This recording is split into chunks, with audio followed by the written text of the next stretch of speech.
Subscribe कीजिए Rajasthan history YouTube channel को और इतिहास से जुड़े रोचक एवं रोमांटिक वीडियो देखते रहिए। आज हम बात करने वाले हैं भानगढ़ किले प्रेत की कहानियाँ पढ़ने और सुनने में तो बहुत रोमांचक लगती है, लेकिन जरा सोचिए ऐसी ही कोई कहानी आपके साथ वास्तव में कोई घटित होने लगी तो आपको कैसा लगेगा? तो क्या आप उसे अब रोमांचक कहेंगे या डर के मारे भाग जाएंगे? किसी परलौकिक शक्ति या प्रेत आत्मा का आसपास होना भी शरीर में एक अजब सी सरहन पैदा कर देता है।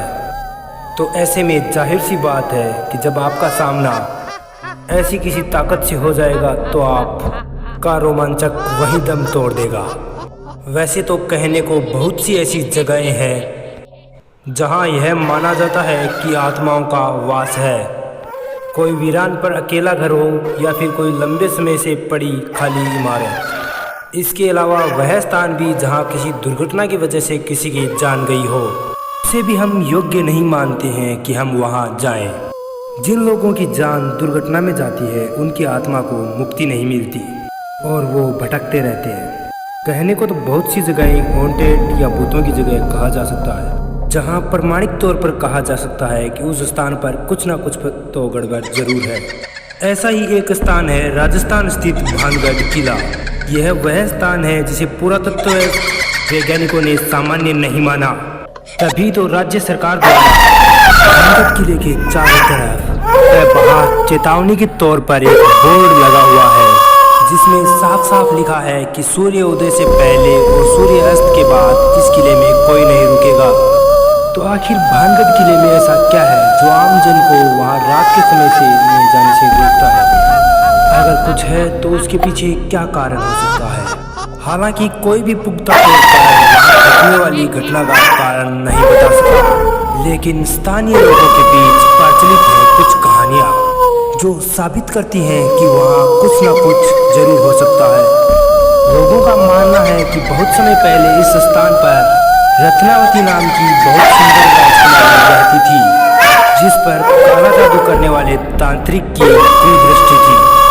तांत्रिक ने अपने जादू से राजकुमारी को वश में करके उसका शारीरिक शोषण किया, लेकिन एक दुर्घटना के चलते उस तांत्रिक की मृत्यु हो गई और आज भी उस तांत्रिक की आत्मा वहां भटकती रहती है। तांत्रिक के श्राप के अनुसार वह स्थान कभी बस नहीं सका। वहां रहने वाले लोगों की मृत्यु हो जाती है, लेकिन उनकी आत्मा को शांति नहीं मिलती है। प्रचलित कहानी के अनुसार सिंधु देवड़ा महल के पास स्थित पहाड़ियों पर तांत्रिक क्रियाएं करता था। वह रानी रत्नावती के रूप पर आश्रित था। एक दिन भानगढ़ के बाजार में उसने देखा कि रानी की एक दासी रानी के लिए केश तेल लेने आई है। सिंधु देवड़ा ने उस तेल को अभिमंत्रित कर दिया कि वह तेल जिसके भी शरीर पर लगेगा वह तेल उसे उस तांत्रिक के पास खींच ले आएगा। कहते हैं कि रानी ने जब उस तेल को देखा तो वह समझ गई कि यह तेल सिंधु देवड़ा द्वारा आमंत्रित है। कहते हैं कि रानी भी बहुत चालाक थी और उसने यह पहचान कर ली और दासी से उस तेल को तुरंत फेंक आने के लिए कहा।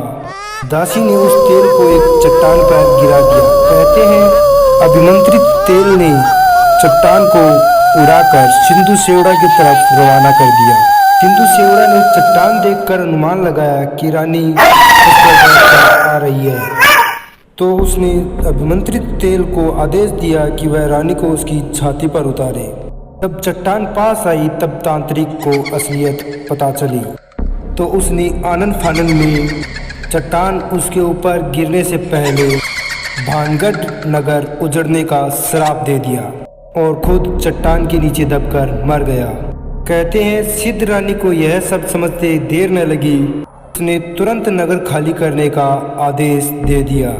इस तरह यह नगर खाली होकर उजड़ गया और रानी भी तांत्रिक के श्राप की भेंट चढ़ गई।